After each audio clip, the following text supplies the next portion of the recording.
के ठाने जीत है और अम्बन के माने हार। हम क्या बनना चाहते हैं ये हमारी सोच पे सबसे ज़्यादा निर्भर करता है। अगर आप अपनी लाइफ में कुछ करने की ठान लेते हो तो आपका जो लक्ष्य है, जो आपका माइंड है, वो उसी तरह चीज़ों को इंडिकेट करने लगता है। लेकिन अगर आप अपने मन ही में हार जाते हो तो दुनिया में कोई भी ताकत आपको कामयाब नहीं करवा सकती है। तो सबसे पहले आपको अपनी सोच को डेवलप करना होगा। आपको ये सोचना होगा कि चाहे कितने भी दिन बचे हों, मैं ये एग्ज़ाम क्रैक कर लूँगी। क्योंकि लगातार मेरे पास जो क्वेरीज आ रही है उसमें सबसे ज़्यादा क्वेश्चन यही है कि मैम इतने कम टाइम में मैं कैसे एग्ज़ाम को क्रैक कर सकती हूँ, क्या मैं सिलेबस को पूरा कर सकती हूँ कि नहीं कर सकती हूँ। मैं तो एक एवरेज स्टूडेंट हूँ, मैंने तो अभी बिल्कुल पढ़े ही नहीं है, मैंने थोड़ा बहुत पढ़ा है, या मुझे तो कुछ समझ ही नहीं आ रहा है। तो ये सब देखिए आपका माइंड सेट है। अगर आप अपने माइंड सेट ही में खुद को हरा चुके हैं तो फिर आप चाहे मेरा वीडियो देख लो, चाहे किसी का भी वीडियो देख लो, किसी से भी पढ़ लो, आप फिर कुछ नहीं कर सकते। अगर आप अपने माइंड में जीत चुके हो, आप ये सोच चुके हो कि नहीं ये आपको करना है, आपके पास चाहे जितना भी टाइम बचा हो आप उसको अच्छे से यूटिलाइज करोगे और कर लोगे, तो फिर आपको कामयाब होने से कोई नहीं रोक सकता। फिर चाहे आप मेरी वीडियो देखो ना देखो या किसी और की वीडियो देखो ना देखो, आप खुद से ही पढ़ के अपने गोल को अचीव कर सकते हो। तो इसी तरह की कई क्वेश्चन के साथ मैं आपके सामने लेकर आई हूँ आज इस वीडियो को। तो हेलो फ्रेंड्स, स्वागत है आपका अपने यूट्यूब चैनल यूपीएससी एक मंजिल में। तो आज हम बात करने वाले कि आखिरी जो हमारे पास 80 दिन बचे हैं उसको हम किस तरह से यूटिलाइज करें कि हमारा इस बार का जो यूपी पीसीएस का प्रीलिम्स है वो किसी भी हाल में रुके ना, हम हर हाल में उसको क्रैक कर लें।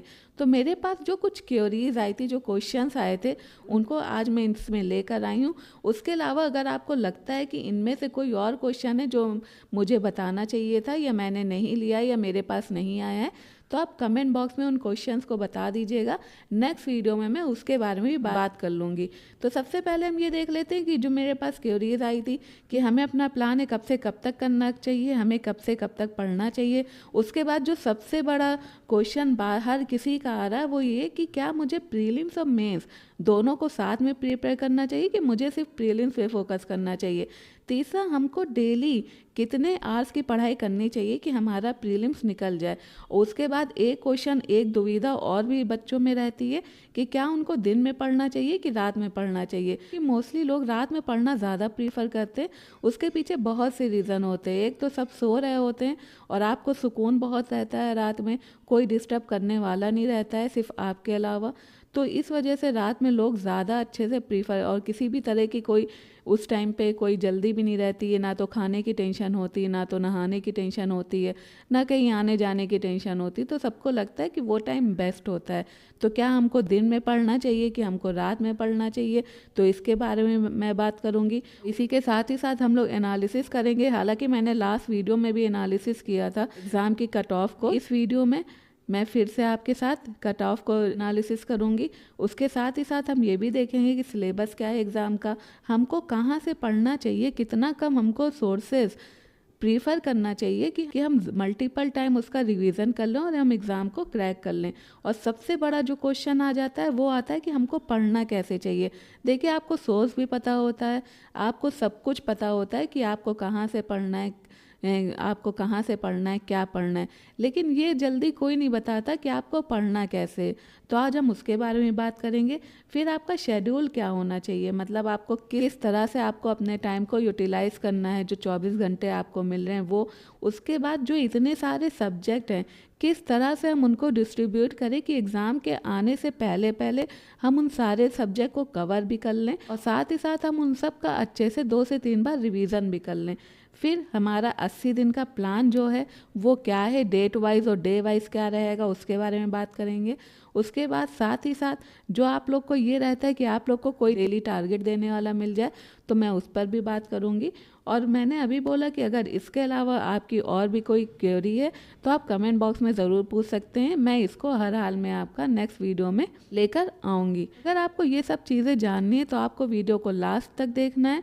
और आपसे गुजारिश एक और है कि आप लोग मतलब वीडियो देखते तो लेकिन कोई इतना जल्दी लाइक नहीं करता है।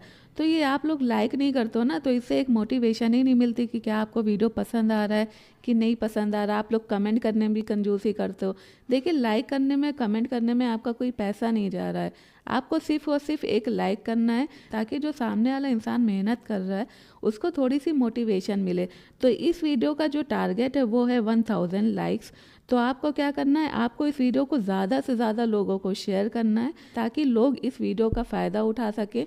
जो लोग डिप्रेशन में जा रहे हैं कि इतना कम टाइम बचा है, मैं ये कैसे कर सकती हूँ या मैं ये कैसे कर सकता हूँ, तो वो भी इसको अच्छे से यूटिलाइज़ कर लें। तो आप लोग को ज़्यादा से ज़्यादा इसको शेयर करना है और ज़्यादा से ज़्यादा इसको लाइक करना है। तो हम सबसे पहले क्वेश्चन की बात करेंगे, जिसमें हो जाएगा कि शेड्यूल डेट क्या होनी चाहिए। तो देखिए, हम अपनी जो शेड्यूल डेट रख रहे हैं वो 2 अगस्त यानी आज से 20 अक्टूबर तक रखने वाले। 20 अक्टूबर क्यों?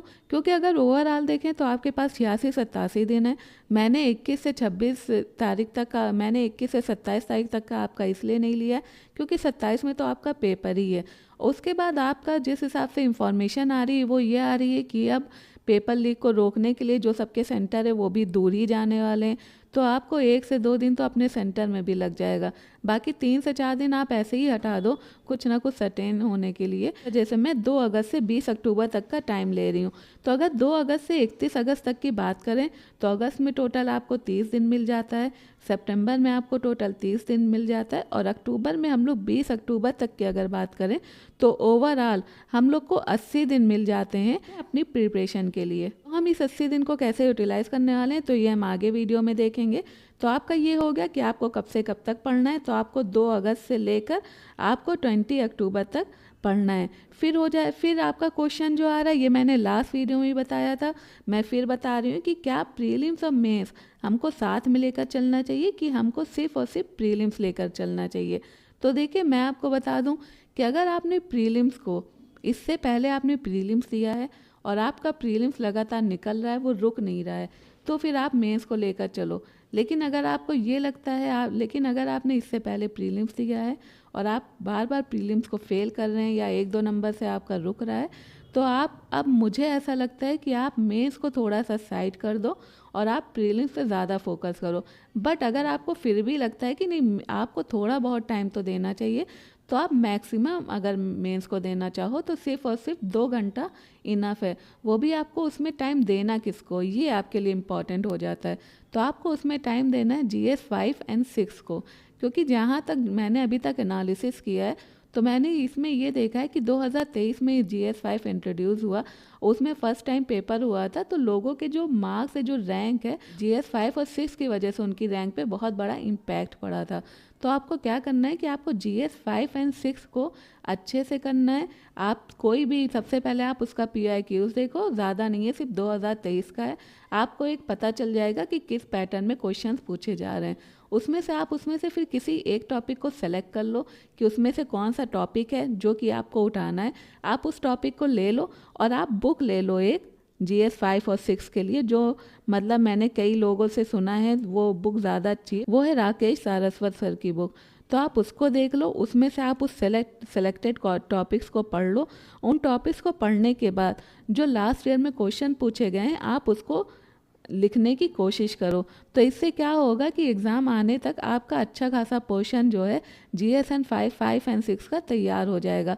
उसके साथ ही साथ आप करंट अफेयर्स तो पढ़ोगे ही, तो जब आप वो आंसर राइटिंग लिखो तो आप उसमें करंट अफेयर्स को भी इंक्लूड करते हुए चलो, क्योंकि आपको पता है कि आंसर तो सब लिखते हैं, लेकिन कितना अच्छा आंसर आप लिख रहे हो कि वो आपको भीड़ से अलग करे, तो ये आपकी आंसर राइटिंग पे डिपेंड करता है। तो आप उसमें से उस आंसर को ले सकते हो।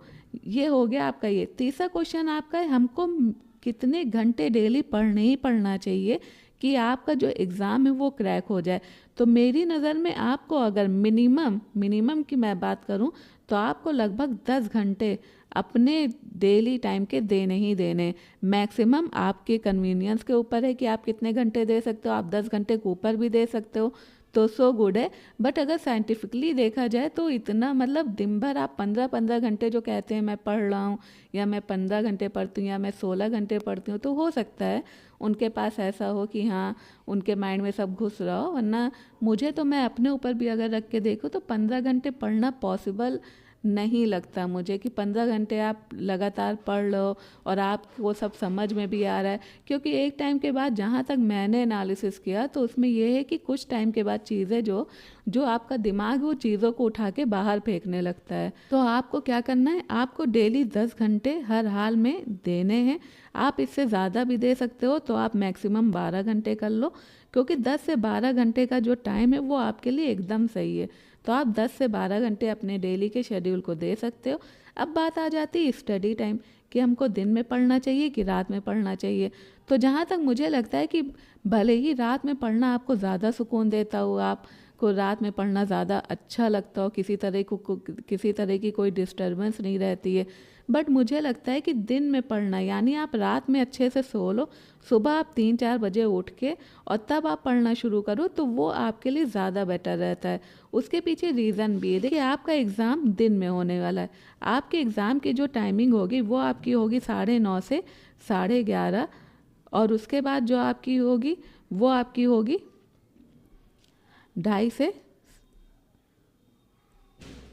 से पेन ही नहीं चलता है मुझसे, मुझे अभी थोड़ा लिखने में इश्यूज़ होती है, तो मैं आपको बोल रही हूँ, आप वैसे ही समझ लीजिएगा कि आपकी जो एग्ज़ाम की टाइमिंग होती है वो दिन की होती है, 9:30 से 11:30 और 2:30 से 4:30।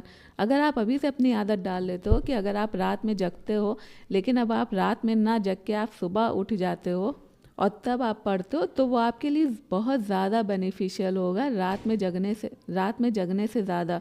तो आप एक बार इसको ट्राई करो, आपके लिए बहुत ज़्यादा बेनिफिशियल होने वाला है।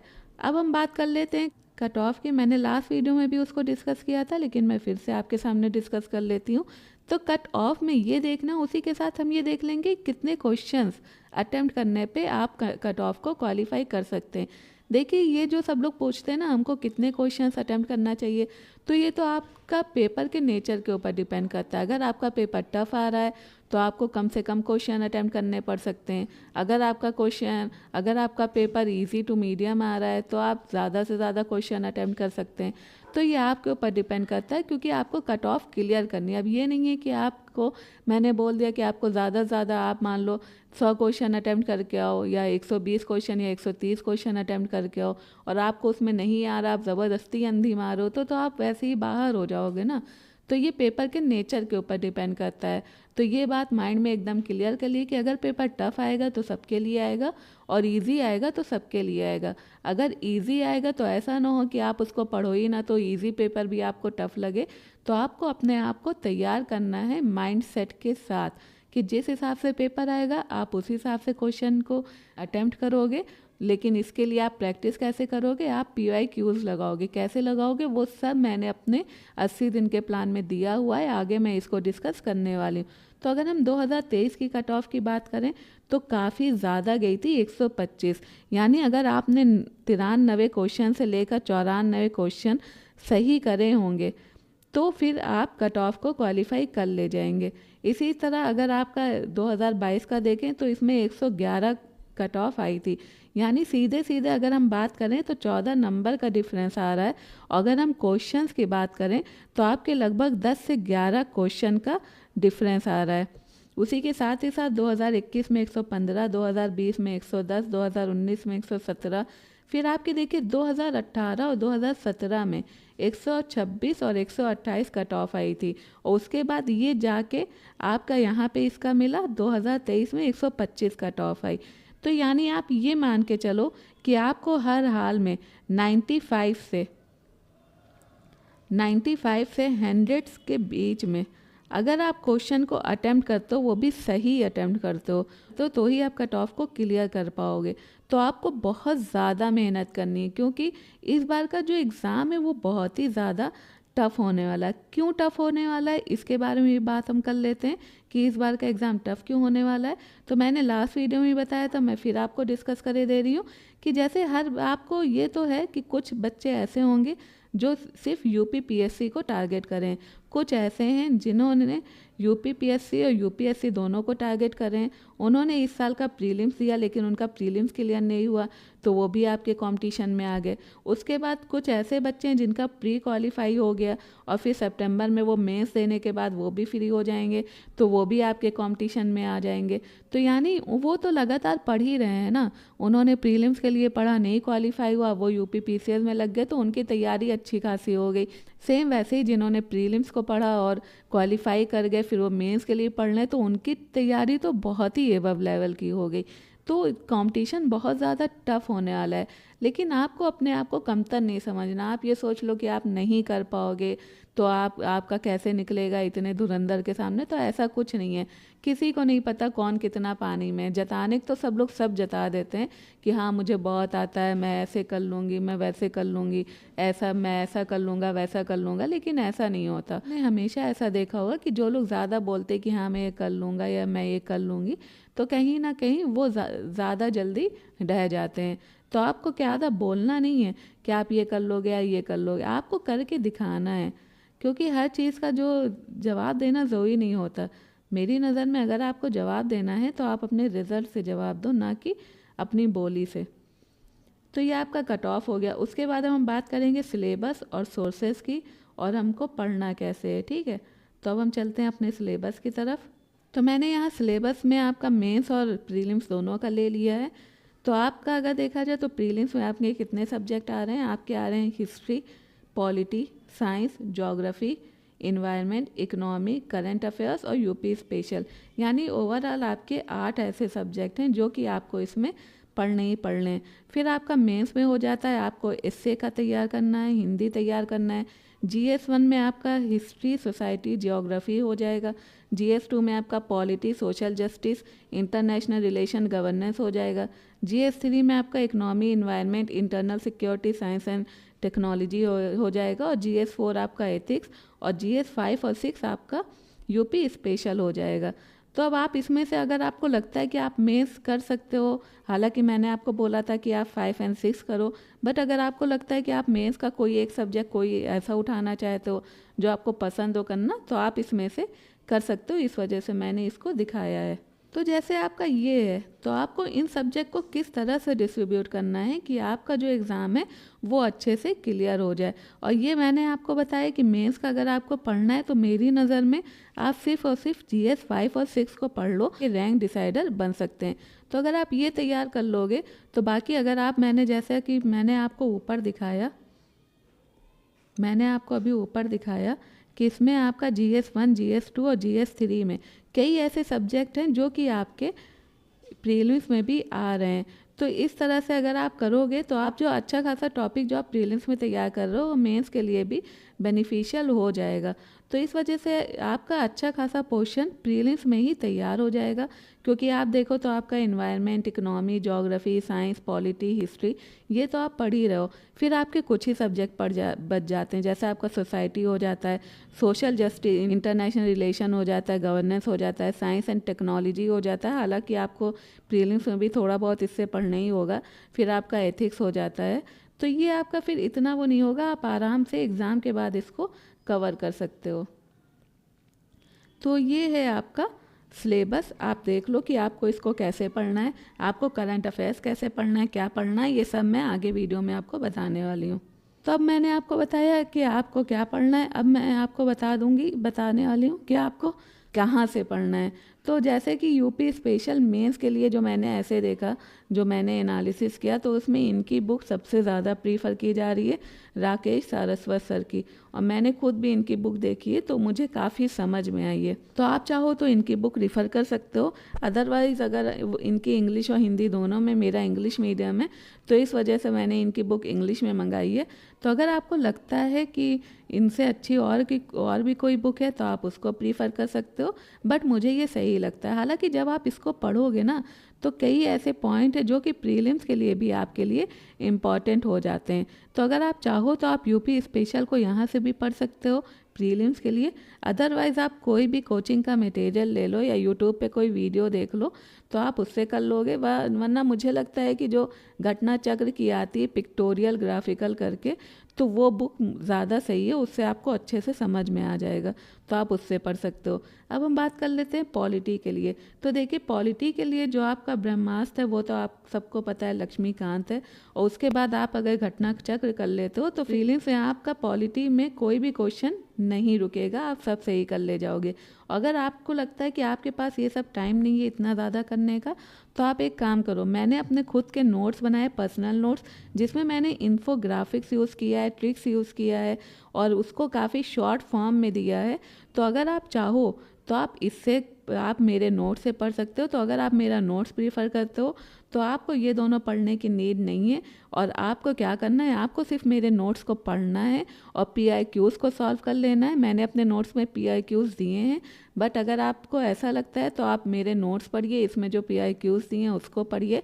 उसके बाद आप जाके घटना चक्र के सिर्फ PIQs जो है उसको सॉल्व कर लेंगे, तो भी आपके लिए सफिशिएंट हो जाएगा। अगर आप घटना चक्र के PIQs नहीं भी सॉल्व करते हैं तो भी आपके लिए सफिशिएंट रहेगा, क्योंकि मैंने ऑलरेडी नोट्स में वो दिया हुआ है। तो आप अपने हिसाब से देख लो आप क्या प्रीफर करना चाहते हो। और एक बात और, अगर आपने अपने नोट्स इन दोनों को पढ़ के तैयार कर लिए तो फिर मोर देन इनफ है, फिर आपको मेरे नोट्स लेने की भी नीड नहीं है, आप अपने नोट से ही चीज़ों को पढ़ो। फिर उसके बाद हम ज्योग्राफी पे आ जाते हैं। तो ज्योग्राफी में आपको 11th की NCERT पढ़नी है और घटना चक्र पढ़ना है। सेम वही कि अगर आपने अपने नोट्स बना लिए हैं तो आप इनको अपने नोट से पढ़ सकते हो, बट अगर आपको लगता है कि नहीं आपने अपने नोट्स नहीं बनाए हैं और आपके लिए ये ज़्यादा हैवी हो जाएगा, तो आप मेरे नोट्स भी प्रीफर कर सकते हो। मैंने इसमें घटना चक्र के जो टॉपिक्स है, जो NCERT के है, साथ ही जो PIQs है, उन सबको भी मैंने अपने नोट्स में कवर किया हुआ है। तो आप अगर मेरे नोट्स पढ़ लेते हो तो फिर आपको इसको पढ़ने की ज़रूरत नहीं रहेगी। फिर आपका हो जाता है दूसरा मॉडर्न, एशियंट और मिडीवल हिस्ट्री। तो इसके लिए भी आपको घटना चक्र पढ़नी है और मॉडर्न हिस्ट्री के लिए आपको पढ़नी है स्पेक्ट्रम। बाकी एशियंट और मिडीवल के लिए अगर देखा जाए तो कोई सही एक सोर्स हम लोग नहीं कह सकते, लेकिन आप चाहो तो आप ल्यूसेंट पढ़ सकते हो, या आप चाहो तो जो सतीश चंद्र की बुक आती है आप उनको पढ़ सकते हो, या तमिलनाडु की जो 11th 12th की आती है आप उसको पढ़ सकते हो। बट अगर आप ये सब नहीं पढ़ना चाहते हो तो मैंने अपने, ये आप देख रहे हैं, ये मेरे मॉडर्न हिस्ट्री के नोट्स हैं, ये मेरे आपके मिडीवल हिस्ट्री के नोट्स हैं, और ये है एशियंट हिस्ट्री के। तो मैंने इसमें सब कुछ कवर किया हुआ है PIQs के साथ। घटना चक्र के जितने भी 2024 तक के PIQs हैं वो मेरे इन सारे नोट्स में कवर है। तो आप चाहो तो इनको अलग से प्रीफर कर सकते हो और मल्टीपल रिवीजन कर सकते हो, और आप चाहो तो इन नोट्स को और ज़्यादा शॉर्ट करके अपना 5-6 पेजेस में इनको बना सकते हो, क्योंकि ये ज़्यादा पेजेस का नहीं है, 40-50 पेजेस के ये सब नोट्स हैं। तो आप आराम से इनको पढ़ के मल्टीपल टाइम रिवीजन कर सकते हो, और प्रैक्टिस के लिए आप घटना चक्र को यूज़ कर सकते हो कि आप इसमें सिर्फ क्वेश्चन देख लो, उसके साथ ही साथ आप PIQ से प्रैक्टिस कर लो, और अगर आप टेस्ट सीरीज़ आपने कोई ज्वाइन करी है तो आप उससे भी प्रैक्टिस कर सकते हो। फिर नेक्स्ट है आपका इन्वायरमेंट। इन्वायरमेंट के लिए इंग्लिश मीडियम वाले इनको प्रीफर कर सकते हैं, शंकर IAS को, और हिंदी मीडियम वाले परीक्षावाड़ी को, और साथ में आपकी घटना चक्र हो जाएगा। अगर आप ये नहीं कर सकते तो आपके लिए मेरा नोट्स है, और अगर आपने अपना नोट्स बनाया है तो आप उसी को प्रीफर करो। इसी के साथ ही साथ साइंस में आपको NCERT पढ़नी है। मोस्टली सब कहते हैं आपको 6 to 12th पढ़नी चाहिए या 6 to 10th पढ़नी चाहिए, बट अगर आपको पढ़नी है तो आप 9th एंड 10th की बुक्स को प्रीफर कर सकते हो, वो ज़्यादा आपके लिए सही होगी। और उसके साथ ही आप अपनी ल्यूसेंट कवर कर लेना, तो वो भी आपके लिए सही रहेगा, और उसके साथ ही आप घटना चक्र कर लेना। ये तीनों अगर आप कर लेते हैं तो आपका साइंस का कोई भी क्वेश्चन गलत नहीं होने वाला है। बाकी अगर आप इन तीनों को नहीं कर पाते हैं या आपने अपना नोट्स बना लिया है तो सो गुड, अगर आप नहीं कर सकते हैं तो आप मेरे नोट्स को प्रीफर कर सकते हैं। फिर नेक्स्ट आपका हो जाता है इकनॉमी। इकनॉमी में आपके लिए संजीव वर्मा सर की बुक है, और आपकी जो घटना चक्र हो जाएगी वो, ये आप इतना कर लेंगे तो आपका हो जाएगा। और साथ ही साथ मृणाल, अगर आपको इकनॉमी में कुछ टर्म समझ में नहीं आ रहे तो मृणाल सर के यूट्यूब पर ओल्ड वीडियोस पढ़ें, आप जाके उनको भी देख सकते हैं। या मेरा भी इकनॉमी का नोट्स बना नहीं है, लेकिन हाँ वो आ जाएगा 10 अक्टूबर तक, तो आप चाहो तो आप उसको भी प्रीफर कर सकते हो। इकनॉमी में हमको कुछ सेलेक्टेड टॉपिक्स ही करने रहते हैं, तो उन टॉपिक्स के बारे, वो टॉपिक्स कौन कौन से हैं मैं उनके बारे में आगे बताने वाली हूँ, तो आप उसको देख लीजिएगा। अब हम बात करते हैं अपने मोस्ट इम्पॉर्टेंट करंट अफेयर्स की, जिसमें से सबसे ज़्यादा क्वेश्चन हमको देखने को मिलते हैं। तो देखिए अभी तो जहाँ तक करंट अफेयर्स का सब कहते हैं कि लास्ट में जो आई दृष्टि आएगी आप उसको कर लीजिएगा, वो मोर देन सफिशिएंट है। बट मुझे लगता है कि आप मंथली मैगज़ीन, अभी आपके पास टाइम है, आप आराम से 2-2 दिन करके आप डेली एक-एक आप जो है 2 दिन में एक मंथली मैगज़ीन को ख़त्म कर सकते हो। और मंथली मैगज़ीन आपको करनी कब तक है? सितंबर से लेकर जनवरी 2024 से लेकर सितंबर तक की। उसमें आपको सब नहीं पढ़ना, आपको उसमें से बस उतना ही पढ़ना है जितना कि प्रीलिम्स के लिए सफिशिएंट है। आपने पेपर देखे ही होगा, आपको पता है कैसा क्वेश्चन उसमें पूछते हैं, फैक्चुअल सीधे सीधे पूछते हैं। तो जो भी उसमें आपको इम्पॉर्टेंट लगता है, एक एक दो दो लाइन, 3-3 4-4 पेज में 5-6 लाइन आपकी ज़्यादा से ज़्यादा इंपॉर्टेंट हो सकती है प्रीलिम्स के लिए, उससे ज़्यादा नहीं। तो आप आराम से मंथली इसको कर लेना। लास्ट में जो आपकी ई दृष्टि आती है घटना चक्र की, आप उसको कर लेना, तो ये मोर देन सफिशिएंट होगा। मुझे नहीं लगता कि अगर 35-40 क्वेश्चन करंट अफेयर से आते हैं तो आप आराम से उसमें से अच्छे खासे क्वेश्चन कर सकते हो। और फिर आपका हो जाएगा यूपी स्पेशल। यूपी स्पेशल का मैंने पहले भी बोला कि अगर आप राकेश सरस्वत सर की बुक कर रहे हो तो आप उसी में से प्रीलिम्स के नोट्स बना लो। अगर आप नहीं कर रहे हो तो आप घटना चक्र ले लो, पतली सी बुक आती है उसकी यूपी स्पेशल के लिए, तो उससे आप कर सकते हैं। मैंने अपने सिलेबस में सीसैट का भी शेड्यूल बनाया हुआ है, क्योंकि बहुत से लोग जो हैं वो अपना GS1 तो अच्छा कर देते हैं लेकिन सीसैट में वो लटक जाते हैं। तो सीसैट में जो बहुत ज़्यादा वेटेज होता है जिन सब्जेक्ट का, वो आपका कम्युनिकेशन हो जाता है, मैथ और रीजनिंग हो जाता है। बाकी आपके इंग्लिश और हिंदी के 10-10-15 क्वेश्चन आ जाते हैं, तो वो अगर आप कर लेते हैं तो आपके लिए हो जाता है। तो मैंने जो देखा कि मार्केट में और सारे मटेरियल तो अवेलेबल हैं, बट जो हमारा कम्युनिकेशन का पार्ट है वो हमको कहीं नहीं मिल पाता। ना तो यूट्यूब पे उसके आपको अच्छे वीडियोस देखने को मिल जाएंगे और ना ही उसके नोट्स। तो मैंने स्पेसिफिकली अपने नोट्स बनाए हैं कम्युनिकेशन और कम्युनिकेशन, इंटरपर्सनल स्किल और डिसीजन मेकिंग को लेकर। और इसमें जितने भी PIQs हैं मैंने उसको भी कवर किया और अलग से भी मैंने इसमें नोट्स दिए हुए हैं। तो जो जो इम्पॉर्टेंट पॉइंट है जो कि डायरेक्ट आपके क्वेश्चन बनाएंगे वो सब मेरे इस नोट्स में कवर है। तो इसके लिए तो मैं यही कहूँगी कि आप कहीं और प्रीफर मत करो, आप मेरे ही नोट्स को प्रीफर कर लो, क्योंकि ये नोट्स मुझे लगता है मोर देन सफिशिएंट है कि अगर कम्युनिकेशन से आपका 20 से 25 क्वेश्चन आ रहा है तो आप आराम से इसमें सारे के सारे क्वेश्चन कर लोगे, क्योंकि एक तो रिपीटेड फॉर्म में होता है। अगर वो न्यू भी होंगे तो मैंने सारे टॉपिक कवर किए हुए हैं, तो आप आराम से उसको कर सकते हो। बाकी ये मेरे नोट्स की एक झलक है। ये आपका हो जाता है पॉलिटी का, ये है मॉडर्न हिस्ट्री, ये आपका ज्योग्राफी, ये आपका ancient history, medieval history, science, आपका कम्युनिकेशन और इन्वायरमेंट। ये सारे नोट्स मेरे बन चुके हैं। बाकी इकोनॉमी के नोट्स अभी कुछ टाइम बाद आने वाले हैं, तो आप उसको अगर चाहो तो प्रीफर कर लेना। अदरवाइज़ आपके ने अपने नोट्स बनाए हैं या अपने नोट्स बनाने का सोचा है तो वो भी आपके लिए बेनिफिशियल हो सकता है, जो आपको सही लगे। अब हम बात करते हैं कि हमारा शेड्यूल क्या होना चाहिए, हमको किस हिसाब से शेड्यूल करना चाहिए, कितने दिन चीज़ों को देना चाहिए। तो हम ये देख लेते हैं कि प्रीलिम्स में आपको इतने सब्जेक्ट पढ़ने, history, polity, science, geography, environment, economy, current affairs, UP special और सीसैट को भी मैंने लिया है। जैसा कि मैंने बताया कि वजह से भी लोगों का प्रीलिम्स उगता है, तो इस वजह से मैंने ले लिया। और अभी अब ज़्यादा टाइम तो है नहीं, 2 ही महीना, आप आराम से सीसैट को, ज़्यादा टाइम तो है नहीं, 80 दिन बचे हैं, तो आप आराम से मैंने सीसैट का दिन संडे रखा है, तो आराम से आपको 8 से 10 संडे मिलेंगे और आप उसमें सीसैट को कवर कर सकते हो। लास्ट टाइम में आप सीसैट को डेली बेसिस पर भी कर लेना अगर आपकी मैथ कमज़ोर है। बाकी अगर नहीं है तो आप इस तरह कर सकते हो। तो हम ये देख लेते हैं कि हिस्ट्री को कैसे पढ़ना है। हिस्ट्री में देखिए हमारे 3 पोर्शन होते हैं। एक तो होता है मॉडर्न, जिससे सबसे ज़्यादा क्वेश्चन आते हैं, मिडीवल और फिर एशियन। लेकिन अब क्या हो रहा है, अब ट्रेंड्स थोड़ा सा चेंज हो रहा है। अब मॉडर्न के कम हो रहे हैं और एशियन और मिडीवल के ज़्यादा हो रहे हैं। तो इस वजह से हम मिडीवल और एशियन को छोड़ नहीं सकते। जो सोर्स हमको पता है वहाँ से इनको कवर कर लेंगे। बाकी अगर उससे बाहर कोई क्वेश्चन आ रहा है तो उसका आंसर तो फिर किसी को नहीं पता होगा, तो फिर आप ही ऐसा क्या पढ़ के चले जाओगे कि आपको पता चल जाएगा।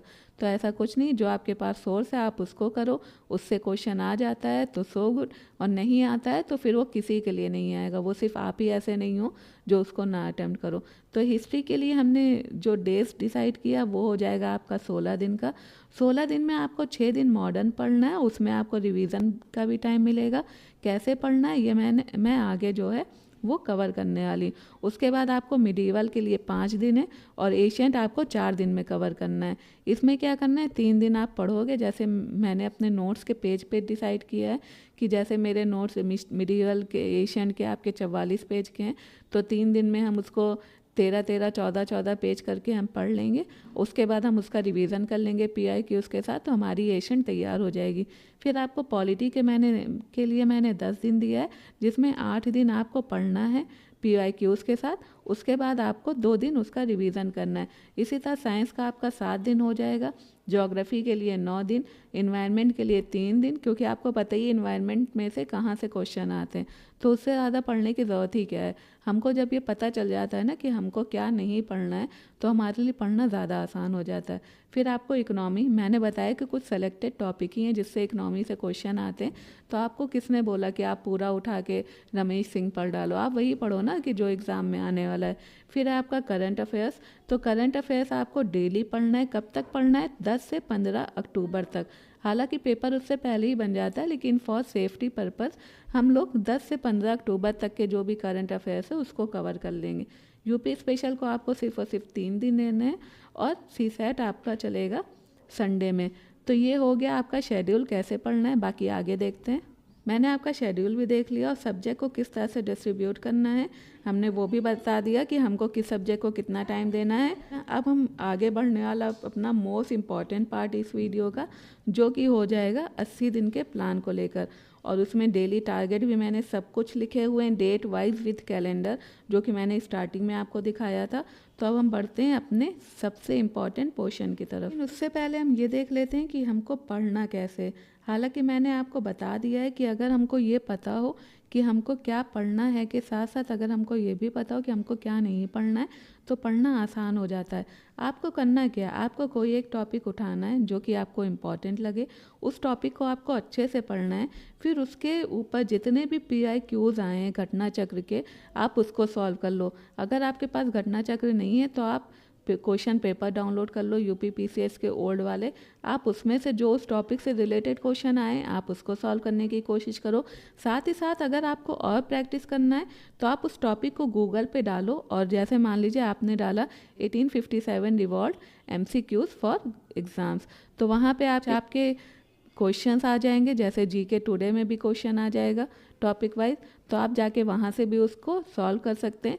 तो इससे क्या होगा कि आपका जो एक मतलब टॉपिक है उस पर आपकी पकड़ इतनी ज़्यादा मजबूत हो जाएगी कि भले ही उसमें से कहीं से भी क्वेश्चन आए आप उसको कर लोगे। मान लो आपने वो टॉपिक पढ़ा, टॉपिक पढ़ते में आपके कुछ पोर्शन उससे छूट गए और उस पोर्शन से आपका क्वेश्चन पूछा जा रहा है, तो आप क्या करोगे, आप उस क्वेश्चन को पढ़ोगे, फिर जाके आप उसकी एक्सप्लेनेशन देखोगे और अपने नोट्स में आप उसको भी इंक्लूड कर लोगे कि हाँ मैंने ये इसमें नहीं पढ़ा तो इससे क्वेश्चन बनाए। तो इससे आपका एक माइंडसेट भी क्लियर हो जाएगा कि आपको कैसे पढ़ना है, मतलब आपका टॉपिक क्या है और उस टॉपिक से किस तरह से क्वेश्चन आ रहे हैं ये भी आप जान जाओगे। तो इससे क्या होगा, इससे आपको बहुत ज़्यादा हेल्प मिलेगी अपने एग्ज़ाम में। और ये प्रैक्टिस आप एक बार करके तो देखो, आप मेरा कहना मानो तो फिर एग्ज़ाम में अगर इससे बेनिफिट ना मिले तब आप कहना। तो आपको क्या करना है, आपको पहले टॉपिक पढ़ना है, फिर उसके PIQs करने हैं और ये डेली बेसिस पे करना है। ये नहीं कि सोचो कि आज मैंने पढ़ लिया फिर एक हफ्ते पे करेंगे, एक हफ्ते ऐसे नहीं करना। आपने कोई टॉपिक पढ़ा, उसके PIQs सॉल्व किए, ठीक है, उसके बाद आज आपने इस टॉपिक को पढ़ लिया, इसके PIQs सॉल्व कर लिए, फिर आपको क्या करना है, आपको संडे में फिर उठाना है सारे PIQs जितने भी टॉपिक आपने पढ़े हैं। फिर आपको उन टॉपिक्स को फिर से नहीं पढ़ना, क्योंकि आप ताज़ा रखोगे तो आपको याद ही रहेगा। फिर आपको जाके उन PIQs को सॉल्व करना है और अपने माइंड को रिकॉल करने देना है कि हाँ आपने इस टॉपिक में क्या पढ़ा था।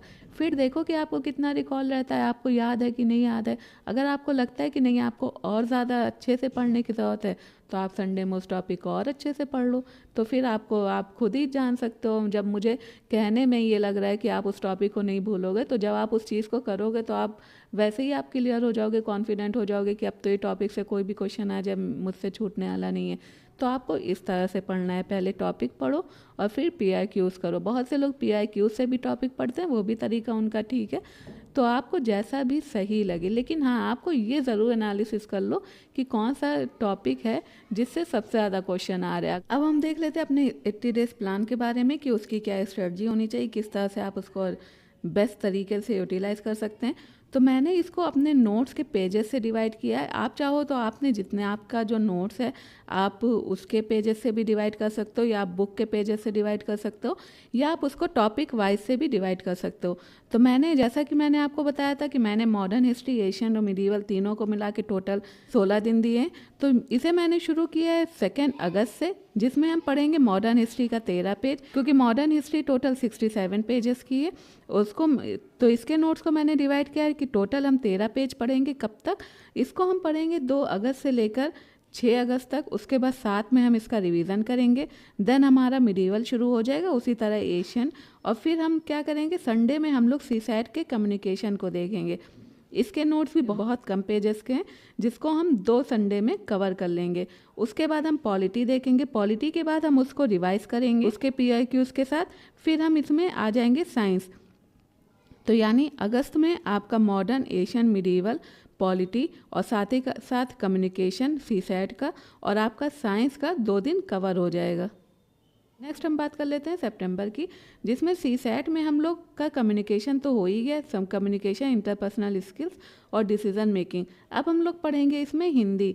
हिंदी को हम लोग क्या करेंगे, सीसैट पढ़ने का सबसे अच्छा तरीका क्या है कि आप PIQs के थ्रू कोई टॉपिक्स को करो, क्योंकि जिस टॉपिक से PIQs आ रहे हैं, तो अगर आप उन PIQs को देख लोगे मोस्टली वो रिपीटेड हो भी जाता है। तो आप सीसैट को पढ़ने का सबसे अच्छा तरीका क्या है कि आप PIQs देखो, उसके बाद उसके टॉपिक्स को अच्छे से पढ़ो और फिर जाके आप PIQs को सॉल्व करो और टेस्ट सीरीज दो।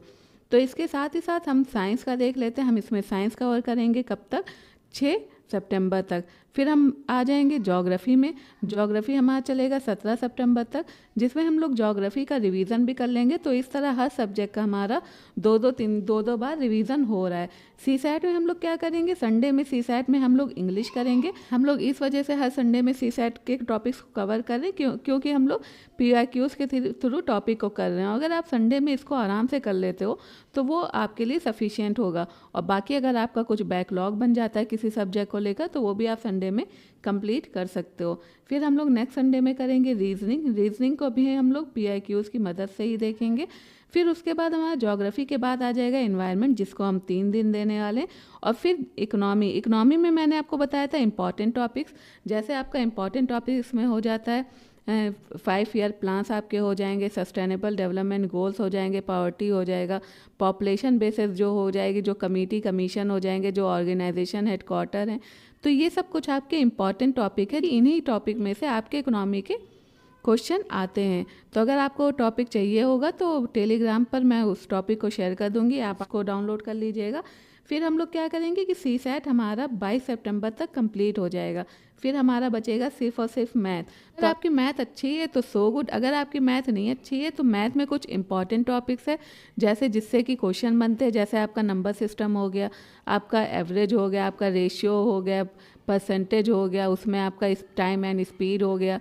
ये सब जो टॉपिक है इससे आपके क्वेश्चन बनते हैं। तो जो इम्पॉर्टेंट 6-7 टॉपिक हैं मैथ में, आप उनको अच्छे से तैयार कर लीजिए। फिर हम बढ़ेंगे यूपी स्पेशल की तरफ, जिसमें हम यूपी स्पेशल को भी PIQs के थ्रू देखेंगे, मैंने आपको बताया था। उसके बाद हम क्या करेंगे, हम लोग का रिवीजन स्टार्ट हो जाएगा, जिसमें हर सब्जेक्ट को हम लोग 3-3 दिन देंगे, जिसमें हम उसका रिवीजन करेंगे। तो 3 दिन, जैसे 27 सितंबर से आपका रिवीजन स्टार्ट हो जाएगा। इसमें आपको क्या करना है, आपको हिस्ट्री का रिवीजन करना है। तो क्या करना है, आपको पॉलिटी का भी रिवीजन करना है। और 1 अक्टूबर से हम लोग PIQs सॉल्व करना शुरू कर देंगे। PIQs सॉल्व करने के साथ ही साथ जो उसका एक्सप्लेनेशन होगा हम लोग उसको भी रिवाइज करेंगे। यानी अगर आप चाहो तो PIQs के शॉर्ट नोट्स बना लो अदरवाइज़ मैंने उसके नोट्स भी बना लिया है। कुछ दिन में इन सारे नोट्स से मैं आपको पढ़ाने वाली हूँ, 1-2 दिन का टाइम और लगेगा। तो PIQs के नोट्स अगर आप बनाना चाहो तो सो गुड, अगर नहीं बनता है तो आप खाली एक काम करो, आप PIQs को सॉल्व करो और मेरे PIQs के जो नोट्स हैं आप उसको ले लो और उससे आराम से आप उसको रिवाइज़ कर सकते हो। तो इस तरह आपका एक सब्जेक्ट का रिवीजन भी चलता रहेगा, साथ में आप PIQs भी सॉल्व करते रहेंगे। लेकिन हाँ, एक बात का ध्यान रखें कि PIQs आपको एग्ज़ाम के टाइम पर ही सॉल्व करना है। यानी GS1 का आपको देना है 9:30 से 11:30 तक, और GS2 का आपको पेपर देना है, PIQ सॉल्व करना है 2:30 से 4:30 तक। और इसी तरह अगर आपको टेस्ट भी देना है तो वो भी आपको सेम इसी पर्पज़ से करना है, क्योंकि 6 अक्टूबर से हम लोग टेस्ट भी शुरू कर देंगे। तो अगर आप चाहो तो टेस्ट सीरीज़ पहले से भी कर सकते हो, बट अगर नहीं करते तो उसमें कोई इशू नहीं है, क्योंकि PIQ ज़्यादा इंपॉर्टेंट होते हैं। आप PIQs को ही अगर पेपर डाउनलोड कर लो और उसको हार्ड कॉपी निकाल के और आप रोज़ अपने टाइम पे एग्ज़ाम के टाइम पे बैठो और पेपर सॉल्व करो, तो आपकी जो प्रैक्टिस है वो बहुत अच्छे से हो जाएगी और आपको एग्ज़ाम का जो पैटर्न है, जो माइंडसेट है एग्ज़ामिनर का, वो भी अच्छे से समझ में आ जाएगा। तो ये मैंने इस तरह सब कुछ दिया हुआ है। मैंने PIQs का इसमें जो टॉपिक दिया है वो 2013 तक दिया है। आप चाहो तो 2012, 11, 10 जो भी करना चाहो उसका भी कर सकते हो।